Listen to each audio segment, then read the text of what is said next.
Olá, eu sou o professor Paulo Vinícius, professor de Sociologia, e hoje vamos iniciar mais uma aula sobre o Enem. Na aula de hoje, vamos falar sobre poder, política e o Estado. Vamos analisar a formação de diferentes países, povos e nações, de suas experiências políticas e de exercício da cidadania, aplicando conceitos políticos básicos: Estado, poder, formas, sistemas e regimes de governo, soberania.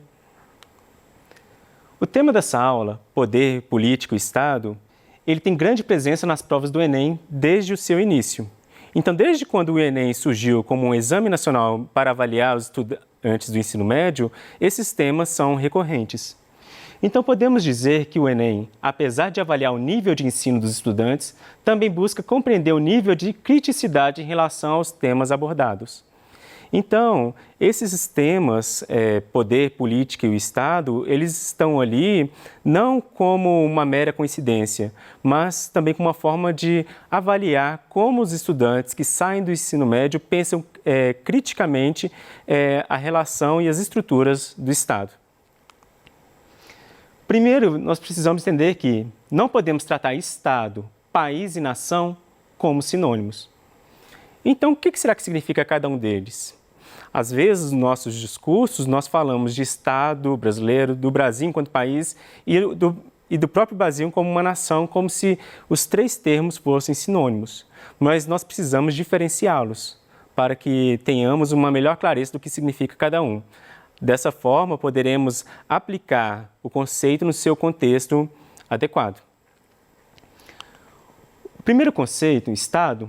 Um Estado é o conjunto de instituições que controlam e administram uma nação ou país. E o seu ordenamento jurídico, ou seja, é uma definição de ordem jurídica. No caso do Brasil, isso seria um Estado que possui Constituição Federal, leis ordinárias, medidas provisórias, decretos, resoluções, portarias e toda uma hierarquia jurídica. Então, para a gente pensar esse Estado, por exemplo, no Brasil, nós temos vários estados dentro do Brasil, mas esse conceito de Estado não está relacionado a essas unidades federativas. Então, para diferenciar esse Estado como um ordenamento jurídico dos estados que nós temos no Brasil, por exemplo, Acre, Bahia, Minas Gerais, Espírito Santo, então nós vamos referir a esse Estado, que é essa jurisdição maior, que seria a União, dos estados federativos. Então, o conceito de Estado, por exemplo, Estado brasileiro, aparece com letra maiúscula, enquanto que os Estados federativos já vem com uma letra minúscula, para ajudar a diferenciar esse conceito. Já a nação é definida pelo conjunto de características culturais, tradições, língua, costumes, entre outros fatores, que formam uma identidade e faz com que os indivíduos se sintam parte de um grupo. As nações antecedem o Estado e têm um caráter mais subjetivo e humano. Um Estado pode ser formado por diversas nações, assim como uma nação pode estar dividida em diversos estados. Para ajudar a esclarecer melhor, nós temos que pensar nação a partir das suas características culturais. É aquilo que antecede a criação de um Estado. Então, nós podemos ter, dentro de um Estado, o reconhecimento de várias nações. No Brasil, apesar de não se reconhecer várias nações, nós temos várias nações aqui presentes. Por exemplo, nações indígenas. Há outros lugares, outros estados que reconhecem mais de uma nação no seu território. Por exemplo, na Espanha vamos ter a Catalunha. Já uma nação que tem vários estados, que seria, por exemplo, o Reino Unido. O Reino Unido é formado por mais de um estado, que seria a Inglaterra, a Escócia, a Irlanda do Norte e o País de Gales.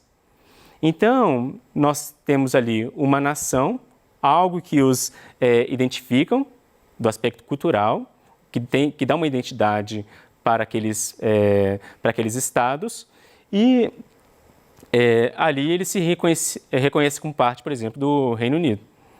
Então, aqui nós já temos duas diferenciações. Um conceito que é complicado, que é preocupante o seu uso, é a ideia de Estado-nação. Quando nós temos um modelo, um discurso onde se defende a criação de um Estado-nação, nós temos aí, quando o Estado, o seu aparato político e administrativo, ele toma para si um conjunto de características culturais, que ele diz que é a sua identidade cultural, e coloca como projeto de país. Então, a partir daí, ele vai excluir todos os outros grupos, principalmente minorias étnicas. Então, esse discurso de Estado-nação, ele sempre aparece em momentos onde não tem democracia, por exemplo, como a ditadura. Então, momentos de um regime totalitário que se quer criar uma unidade ideológica, então, para isso, se cria um Estado com um conjunto de características que fala que é a sua identidade nacional. Para terem ideia, no Brasil, nós temos vários imigrantes que começaram a chegar no início do século XX. Então, vieram de várias partes da Europa. Chegou um momento que aqui eles foram proibidos de falar a sua língua do país de origem, porque era considerado um crime, porque isso ia contra a ideia desse modelo de uma identidade cultural. Anterior à imigração do século XX, nós podemos falar das pessoas escravizadas que foram trazidas à força da África, onde elas foram privadas, proibidas e perseguidas de manter a sua identidade cultural. Um exemplo é que a capoeira ela foi proibida e criminalizada por muito tempo no Brasil. Um país é uma designação geográfica que normalmente coincide com o Estado, mas existem estados e nações sem países. Então, para a gente ilustrar isso, nós temos o exemplo do Estado da Palestina, porque ele está num território junto com Israel, onde há uma disputa sobre o pertencimento daquele lugar. Então, se reconhece somente a ONU e outros países reconhecem apenas o Estado de Israel. Então, nós temos um território, um país, que reconhece somente um Estado, enquanto que a Palestina também luta pelo seu reconhecimento. E desde a Segunda Guerra Mundial, no século XX, se intensificou vários conflitos naquele território por territórios dentro daquele espaço geográfico que nós falamos, que é o Estado de Israel, onde os dois grupos, representados por judeus e muçulmanos, disputam ali pelo reconhecimento do que seria o seu território. Principalmente os palestinos, onde cada vez mais eles têm perdido o seu espaço, porque não há um reconhecimento oficial de um Estado palestino e acabam que não têm um apoio. Então, nós também vamos ter outros países que têm mais de um Estado que não necessariamente têm conflito. Por exemplo, na Itália, nós temos o Estado italiano, mas também temos uma cidade-estado, que é o Estado do Vaticano, que está dentro de uma cidade que é a cidade de Roma. Por ser um Estado independente, uma cidade-estado, então ele tem todo um aparato jurídico, administrativo, independente do Estado italiano, mesmo estando dentro daquele território que é a Itália. Outro exemplo de uma cidade-estado seria Mônaco, que está no sul da França. Então, na França, vamos ter o Estado francês e o Estado de Mônaco, que também é uma cidade-estado. Então, ali também há um aparato jurídico, administrativo, independente do restante da França. Então, nós temos que entender que, quando a gente fala de um território, nós não estamos necessariamente falando que aquele lugar é o mesmo país, a mesma nação e o mesmo Estado. Assim, quando discutimos sobre política e poder, estamos falando sobre as relações que ocorrem no âmbito do Estado. Então, nós temos dois conceitos que foram citados no início dessa aula, que é política e poder, que nós também precisamos entendê-los. Quando falamos de política, nós pensamos nessa organização administrativa, burocrática que ocorre dentro do Estado. Mas nós temos que entender que, antes disso, política está relacionada a todas as nossas relações na nossa vida cotidiana. Então, tudo que nós fazemos que tem um impacto na vida de outras pessoas, isso é fazer política. Então, se eu faço algo no meu cotidiano e vai impactar na vida de outras pessoas, ela vai reagir daquela forma e com isso vai ter um impacto, então nós podemos falar que ali houve uma ação política. Então, pensando nessas consequências dos nossos atos, onde tudo que nós fazemos é um ato político, então acabamos que damos uma atenção maior a essa política institucional, ou seja, essa organização administrativa que ocorre dentro do Estado. Porque todas as decisões que são tomadas ali vão impactar na vida de várias pessoas. E desde cedo nós temos que ter essa consciência, porque quando uma política pública é criada, quando uma decisão de governo é tomada, isso vai impactar a vida de várias pessoas, principalmente a população mais pobre. Nós devemos entender que todos vão ser impactados, alguns vão ser impactados primeiro do que outros. Então, nós precisamos nos envolver minimamente com essa discussão sobre essa política institucional, para entender melhor como que funciona esse aparato burocrático da organização do Estado. Já a palavra poder, também precisamos entender que as nossas relações humanas também são marcadas por relações de poder, seja na família, na escola, num grupo de amigos, na religião. Então, nós temos sempre uma tensão, nós temos conflitos, nós temos disputas de interesses. Então, nós temos ali jogos de poder.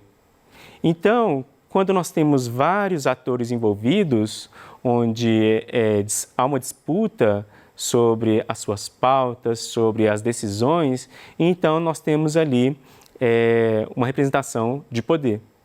Então, pensando nisso, nós precisamos entender que o Estado é essa entidade que tem sobre ela um poder no qual ele exerce na vida de várias pessoas. Então, nós precisamos ter essa clareza. Então, quando falamos de poder, não é só o Estado que tem poder, mas nós focamos no Estado por causa daquilo que ele representa. No Enem, todos os 3 conceitos aparecem nas questões, por isso é importante observar como a questão se apresenta. Então, por estar no Enem, nós não vamos ter um glossário explicando o conceito. Então, nós precisamos entendê-los antes para poder entender como ele está sendo abordado em cada questão. Para exemplificar, nós temos uma questão de 2019, do Enem de 2019, onde tem o seguinte texto: as nomeações dos deputados e senadores para a Assembleia Geral e dos membros dos Conselhos Gerais das províncias serão feitas por eleições, elegendo a massa dos cidadãos ativos em assembleias paroquiais, os eleitores de província e estes os representantes da nação e província. Então, nós temos um trecho da Constituição de 1824. Então, como ali nós tínhamos uma representação do Brasil Império, onde havia uma figura central que era o imperador, então nós temos uma ideia de nação, porque ali se constrói essa identidade nacional. Só se reconhece uma identidade nacional naquele momento. Então, tratava-se agora de construir um ritmo novo. Para tanto, era necessário convocar todas as forças vivas da nação, todos os homens que, com vontade de trabalhar e confiança no futuro, pudessem erguer, num tempo novo, um novo tempo. E a grande convocação que conclamava o povo para a gigantesca tarefa começaram a chegar de todos os cantos da imensa pátria os trabalhadores, os homens simples e quietos, com pés de raiz, rostos de couro e mãos de pedra. E no calcanho, em carro de boi, em lombo de burro, em paus de arara, por todas as formas possíveis e inimagináveis em sua mudez. Cheia de esperança, muitas vezes deixando para trás mulheres e filhos e aguardar suas promessas de melhores dias. Foram chegando de tantos povoados, tantas cidades, cujos nomes pareciam cantar saudades aos seus ouvidos, dentro dos antigos ritmos da imensa pátria, terra de sol, terra de luz, Brasil, Brasil, Brasília. Então aqui nós temos um exemplo da criação da cidade de Brasília, onde, por meio dessa convocação de vários trabalhadores de várias partes do Brasil, nós temos a criação de um modelo de uma nação. Então, no texto, a narrativa produzida sobre a construção de Brasília articula os elementos políticos e socioeconômicos indicados em, respectivamente. Então, na letra A, nós temos o apelo simbólico e imigração interregional. Letra B, organização sindical e expansão do capital. C, segurança territorial e estabilidade financeira. D, consenso partidário e modernização rodoviária. E, perspectiva democrática e eficácia dos transportes. Então, como nós entendemos que nação está relacionado a essa identidade cultural, então a nossa alternativa correta seria esse apelo simbólico e migração interregional, porque está se convocando os trabalhadores de várias partes do Brasil e não de várias partes do mundo. Então, está se convidando ali para fazer parte dessa identidade nacional. Outra questão, temos dois textos. No texto 1, a centralização econômica, o protecionismo e a expansão ultramarina engrandeceram o Estado. Se ali a gente está vendo que está falando de uma expansão ultramarina, então estamos falando de um período das colonizações. O texto 2, as interferências da legislação e das práticas exclusivistas restringem a operação benéfica da lei natural nas esferas das relações econômicas. Então, nós vemos aqui uma tensão entre dois interesses, entre a administração pública e o aspecto econômico. Então, entre os séculos XVI e XIX, diferentes concepções sobre as relações entre Estado e economia foram formuladas. Tais concepções, associadas a cada um dos textos, confrontam-se, respectivamente, na oposição entre as práticas de... Então, como já foi falado que nós temos ali, falando de um período colonial, então estamos falando da época onde havia monarquia, e no segundo momento, falando da tensão entre economia e administração pública, então a nossa alternativa correta seria a letra B, defesa dos monopólios régios e apoio à livre concorrência. Então, na aula de hoje, nós aprendemos a analisar a formação de diferentes países, povos e nações, de suas experiências políticas e de exercício da cidadania, aplicando os conceitos políticos básicos. Então, com isso, é importante vocês procurarem seus professores no aplicativo Conexão 2.0, tirar as dúvidas, apresentar as questões do PET de sociologia, principalmente para quem está no primeiro ano, que é um PET de política. E ali vocês vão ver como esses conceitos de política foram aplicados. E se tem alguma dúvida, é necessário saná-las. Então, como referências, nós temos essa bibliografia apresentada, os livros didáticos e o PET de sociologia, tanto do primeiro ano como do terceiro ano. Então, nos vemos na próxima aula. Bons estudos!